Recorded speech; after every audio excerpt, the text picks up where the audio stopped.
Hello, I would like that at the end of this video you would be able to describe the tasks and responsibilities of a person in a leadership position. Additionally, it would be great if you could identify some best practices for middle managers in remote environments. Lastly, I would appreciate it if you could relate some of these best practices to specific behaviors within different leadership categories. When you occupy a middle management position, you cannot dedicate all your time to tasks because one of your responsibilities is to ensure that other team members also perform theirs. Together, you should provide a service, produce a product, or fulfill assigned functions as a team. This could involve issuing an invoice, providing a solution to a company's problem, processing a sale, assembling a product, designing a process, a product or software program, or any other project assigned to your team. Suppose you only focus on your own tasks and neglect the influence you should have on your team members. In that case, sooner or later, things will likely not work correctly, especially if the context has changed and now part of your team is working remotely. Remember that you are expected to coordinate activities, communicate information, implement plans, be a change agent in your team, support your team members, and oversee the day-to-day operations in your area of responsibility. However, when remote work enters our lives, it affects many aspects of our day-to-day operations and responsibilities. It affects how we prioritize and perform tasks, how we interact with people, and how we perceive our role in the organization and the purpose of our work. When a team starts communicating solely through remote means, such as email or video conferencing, the team leader's behavior has a more significant impact on the team's outcomes compared to a face-to-face context, as interactions with team members tend to be less frequent. In simpler terms, the team becomes more sensitive or reliant on the leader's behaviors because they have less social guidance and impact through other channels.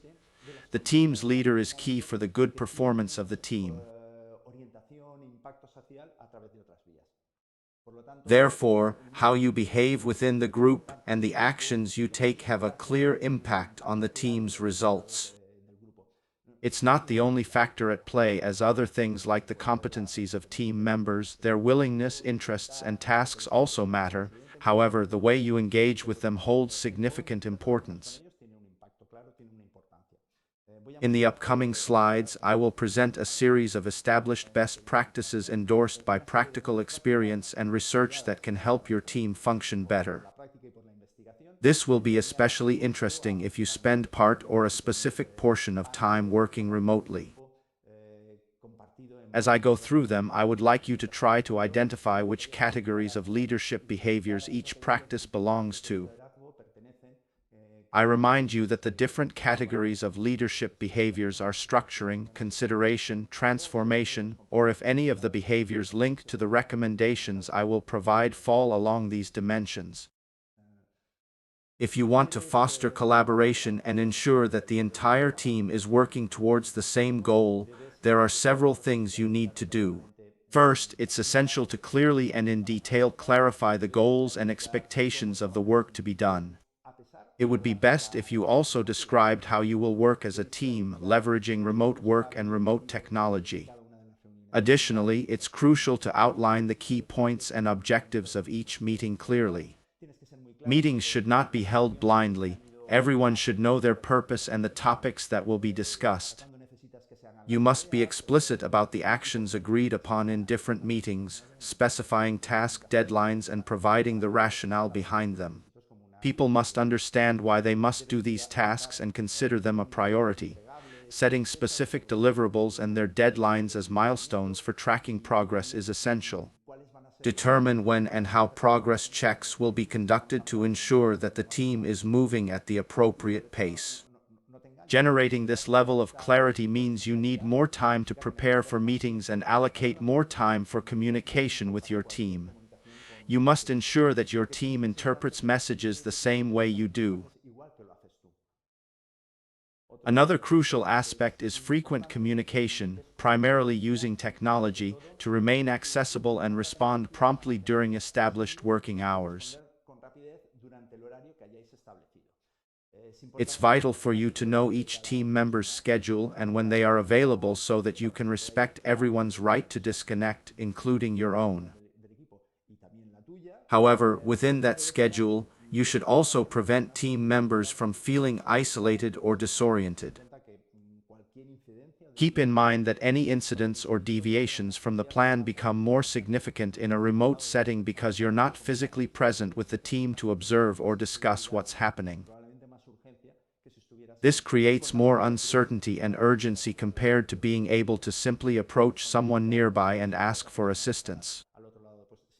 Thus, it's crucial for team members to feel assured that when they need something, there is someone on the other side, either you or another team member.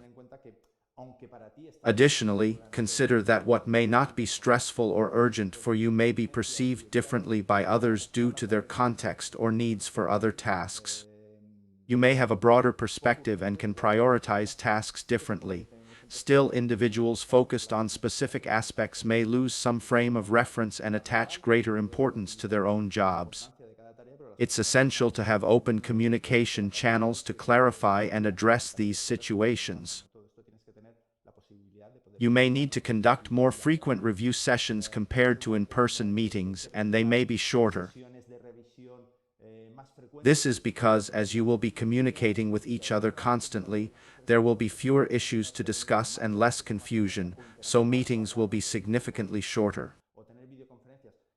While essential and critical topics should be addressed through synchronous means like phone calls or video conferences, asynchronous communication methods should be utilized when working together whenever possible. This could include recording videos or meetings, providing discussion forums, or using collaborative tools that allow people to work at their convenience. This way, you don't force everyone to adhere to the same agenda or working hours, which can be challenging in a remote setting. You should also tailor meeting content to participants or adjust participants based on the content to ensure their interest in the meeting's topics. This way, you will get more participation from your team. If this means dividing and shortening meetings, go ahead and do so. Suppose you have a highly heterogeneous team with diverse needs and interests. In that case, gathering them all in a single meeting is unnecessary. In a face-to-face setting, it might make sense because you're physically present, but in a remote environment, aim for individual or group interactions that meet their specific needs, making the meetings more interactive. If a meeting involves only you speaking and sharing information, it could easily be replaced with a recorded video for team members to watch at their convenience rather than scheduling a specific time for everyone to attend. Another good practice you can implement is building personal relationships within the group. This is even more crucial in a remote setting. Still, it's also more challenging to achieve compared to face-to-face interactions. It would be best if you created a common ground where diverse individuals with different perspectives can sit, feel comfortable, and connect with each other. It's essential to allocate time for team building, perhaps during in-person meetings. Typically, team building activities work better in face-to-face settings, as we're more accustomed to well-defined and effective activities in that context rather than doing it through a screen.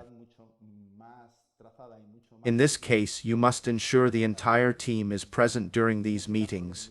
Schedule specific moments with the team where everyone can be present.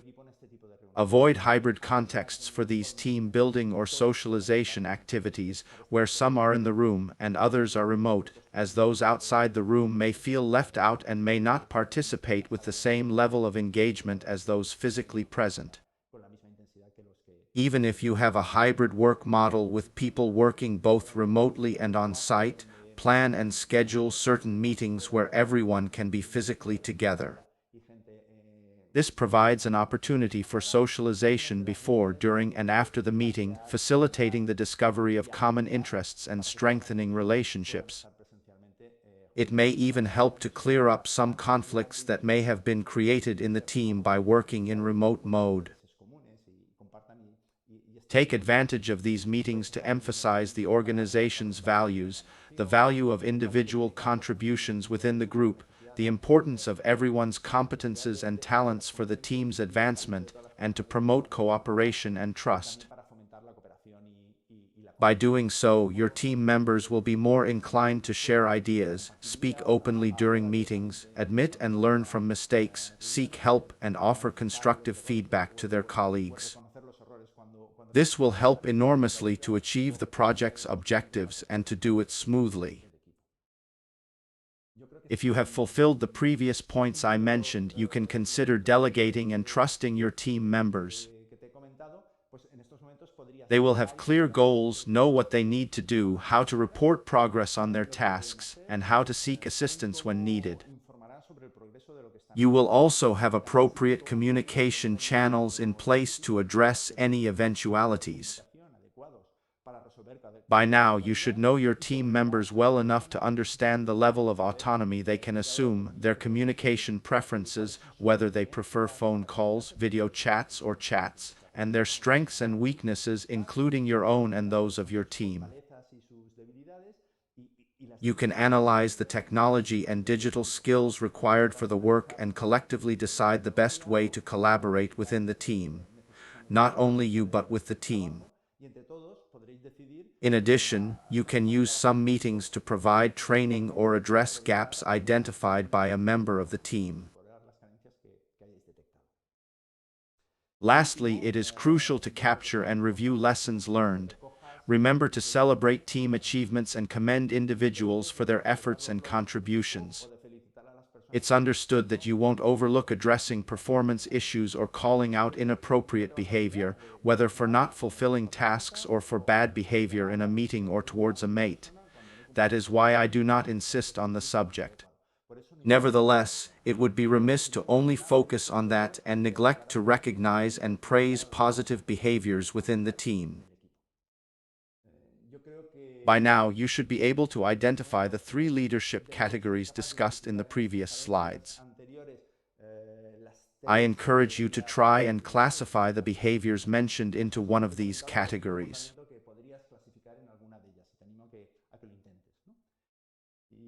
Through this video, you have discovered the tasks and responsibilities expected from someone in a middle management position.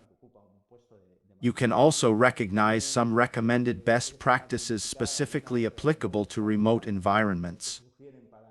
Moreover, I believe you can relate the behaviors associated with these best practices to those within the leadership categories.